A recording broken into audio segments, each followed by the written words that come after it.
Hello listeners, welcome to KORC's News, Music, and Civics Show. I'm Wendy Byrne, your host for the Corvallis Civics Cafe. What happened in city meetings last week? What is the City Council discussing? And how does it impact the goals for the city? Today at the cafe, I will dish up reviews of recent city meetings and previews of upcoming meetings, including those of the city advisory groups. Some items can get a little spicy, and some weeks there is dessert at the end of the show. Let's dig in, starting with recent city meetings. On Tuesday, January 20th, there was a meeting of the Corvallis Forest Stewardship Plan Update Task Force. The meeting time conflicted with the City Council meeting on that date, so I missed it. Unfortunately, as of January 24th, the meeting recording was not yet released at Vimeo, so my usual method of catching up on what I missed did not work. But I know that the meeting was well attended. Here is a pro tip. If you sit in the front window seats at the Swan Dive on 5th Street, you can enjoy one of the best sandwiches in town while you watch the comings and goings of the Madison Avenue meeting room. Grabbing a quick dinner at the Swan Dive is a great way to prepare for almost any city-related meeting. And I could see that the Corvallis Forest Stewardship Plan Update Task Force meeting was drawing good attendance. My focus on Tuesday, January 20th was the City Council meeting at 6 p.m. at the downtown fire station, a short walk north on 5th Street from the Madison Avenue meeting room and the Swan Dive. Between the scheduled presentations and the community comments, the primary theme of the night was housing. The City Council held a hearing and had a presentation from city staff regarding the production of low-income housing. Program rules for the Federal Community Development Block Grant, also known as CDBG, call for the city to hold 2 public hearings each year to receive comments about the housing and community development needs of low-income residents. As it was a hearing, there was opportunity for community comments specifically related to the program. It was also an opportunity for staff to share information about local community development block grants and home programming planning activities. The Community Development Block Grant Program provides annual grants on a formula basis to states, cities, and counties to develop viable urban communities for low and moderate income residents. The Home Investments Partnership Program, aka the HOME Program, is the largest federal block grant to state and local governments. HOME is designated exclusively to create affordable housing for low-income households.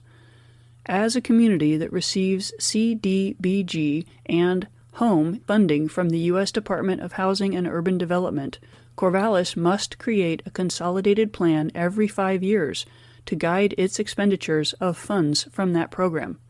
On Monday night, staff and the City Council discussed the status of these programs in Corvallis. Community comments both during the hearing and during the regular comments section of the meeting were highly focused on housing needs in Corvallis.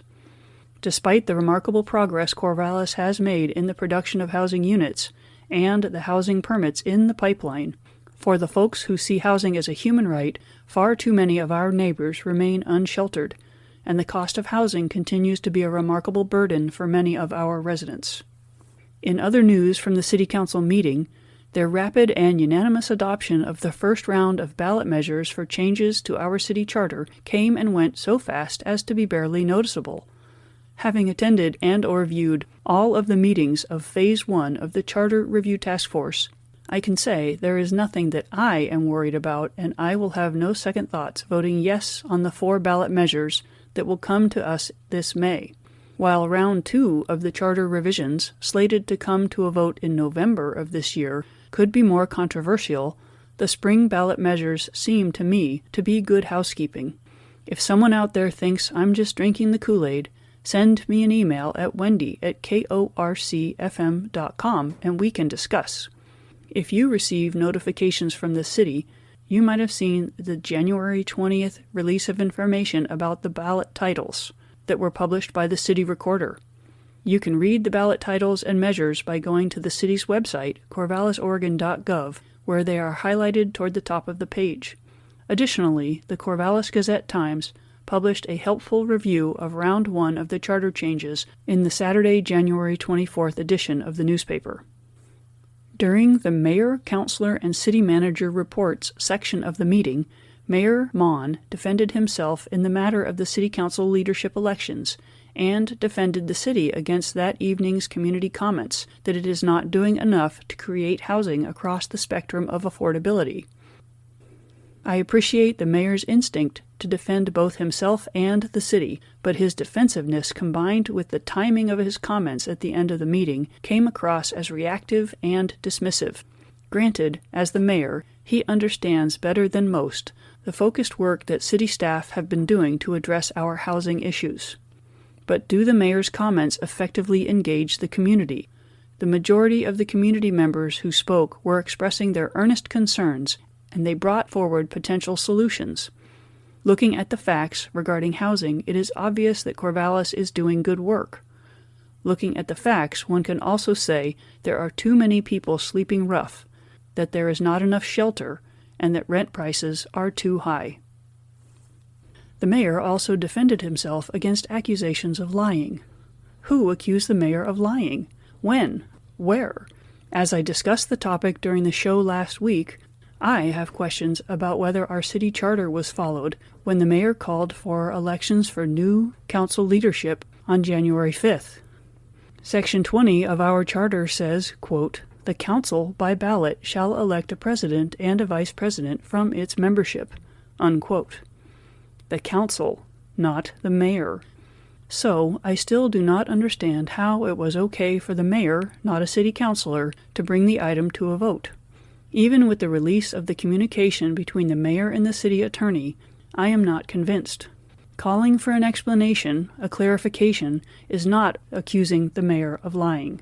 However, as the entirety of the city council was unconcerned and proceeded with the vote, what is done is done. For those who might be curious, regarding the email exchange between the mayor and the city attorney, the city council did discuss it and voted 5-3 to release it to the public record. I would inquire and recommend that the emails between you and the city attorney be made public.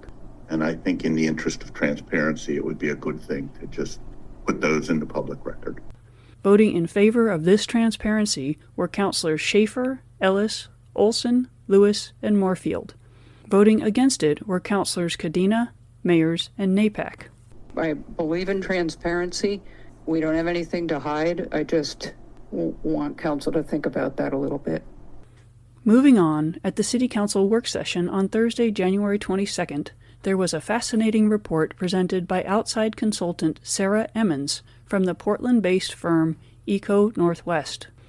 Eco Northwest advises city governments on fiscal sustainability, revenue equity, strategic budgeting, and complex public finance challenges, all of which Corvallis needs. The full presentation took nearly an hour and was packed with data regarding the information from Corvallis and 6 comparison cities in Oregon, such as Beaverton, Medford, Springfield, Albany, Tigard, and Lake Oswego. There was not much time left for discussion or even questions at the close of the presentation. However, the report will help the City Council in their next steps regarding budget planning, which is scheduled for the February 4th work session, where they are set to discuss both the budget gap and facilities funding. If you, like me, are intent on following the money, make sure to make time to watch the first hour of the recording of this January 22nd work session, which you can access at vimeo.com/City of Corvallis. There was also time during the work session for the Council to have a discussion with Community Development Director Paul Bellotta and Economic Development Department Manager Chris Jacobs regarding how to move forward with an urban renewal district for downtown.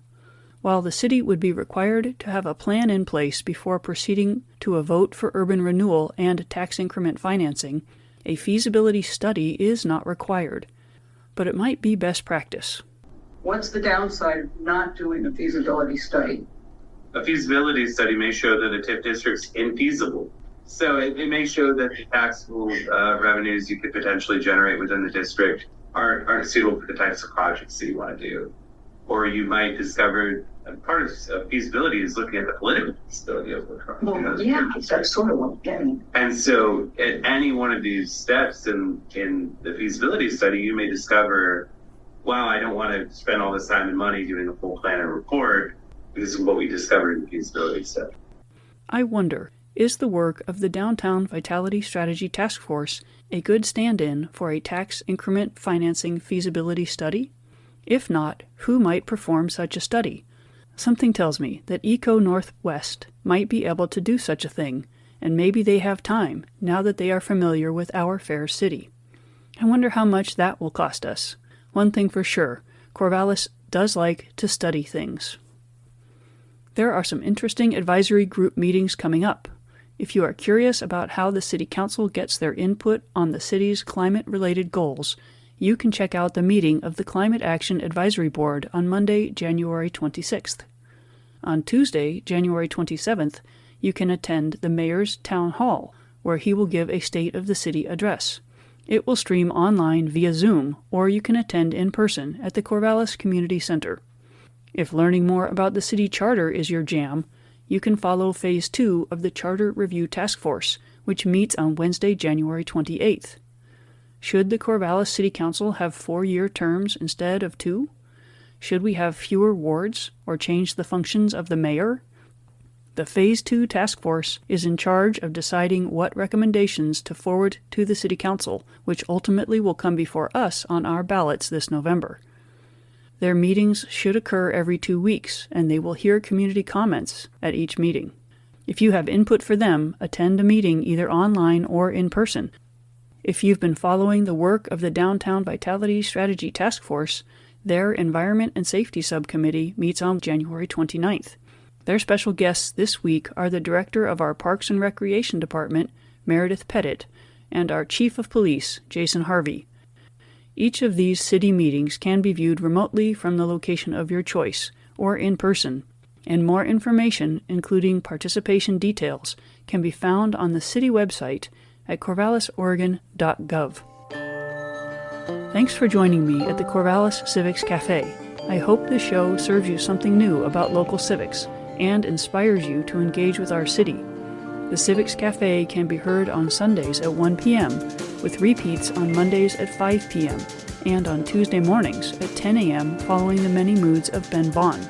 If you enjoy the cafe, I hope you will return for more and share it with others.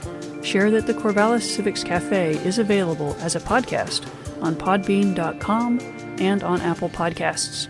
And remember, this is an election year. Until next time, this is Wendy Byrne. Not that I don't enjoy being mayor from time to time, but it's a lot of work and it's not always rewarded. It's a thankless job, just like it is for all of you.